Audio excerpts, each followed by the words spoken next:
ഇവിടെ ഒരാൾ നിറയെ സ്വിച്ചുകളുള്ള ഒരു റൂമിൽ കുടുങ്ങാണ്. ഇവൻ എന്നിട്ട് അതിലൊരു ബട്ടൺ ഞെക്കുമ്പോൾ മതിലിൽ നിന്ന് ഒരു ആദിവാസി മനുഷ്യൻ ഓടി വന്നിട്ട് മതിലിലേക്ക് തന്നെ ഓടിപ്പോവും.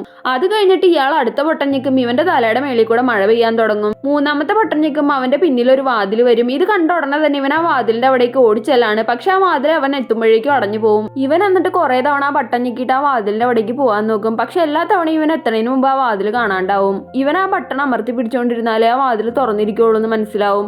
ഇവൻ എന്നിട്ട് ആ ബട്ടൺ അമർത്തി വെക്കാൻ വേണ്ടിയിട്ട് അതിന്റെ മുകളിൽ ഒരു പോട്ട് കയറ്റി വെക്കും. പക്ഷെ ആ പോട്ടിന് വെയിറ്റ് കുറവായതുകൊണ്ട് ആ ബട്ടൺ അമർത്തി വെക്കാൻ പറ്റണില്ല.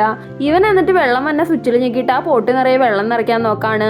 പക്ഷെ ആ വെള്ളം ഇവന്റെ തലയുടെ മുകളിൽ മാത്രമേ വീണുള്ളൂ. ഇവൻ അതുകൊണ്ട് അവന്റെ തലയുടെ മുകളിൽ വീണ വെള്ളം ആ പോട്ടിൽ നിറയ്ക്കാൻ വേണ്ടിയിട്ട് നോക്കും. പക്ഷെ അങ്ങനെ ചെയ്യുമ്പോൾ കുറച്ച് വെള്ളം മാത്രമേ പോട്ടിൽ കിട്ടണുള്ളൂ. ഇതൊക്കെ മടുത്തിട്ട് ഇവൻ വേറൊരു ബട്ടൺ ഞെക്കുമ്പോൾ അതിൽ നിന്ന് സൂഷി പുറത്തു വരും. ഇവൻ എന്നിട്ട് ആ സ്വിച്ചിൽ ഞെക്കിക്കൊണ്ടേയിരിക്കും. അതിൽ നിന്ന് കുറെ സൂഷി പുറത്തു വന്നിട്ട് ആ പോട്ട് ഫുള്ള് നിറയ്ക്കാണ് ഇവൻ. പക്ഷെ അപ്പോഴാണെങ്കിൽ ഈ പോട്ടിന്റെ വെയിറ്റ് ഭയങ്കരമായിട്ട് കൂടിയോണ്ട് ഇവൻ അത് പൊക്കാൻ പോലും പറ്റണില്ല.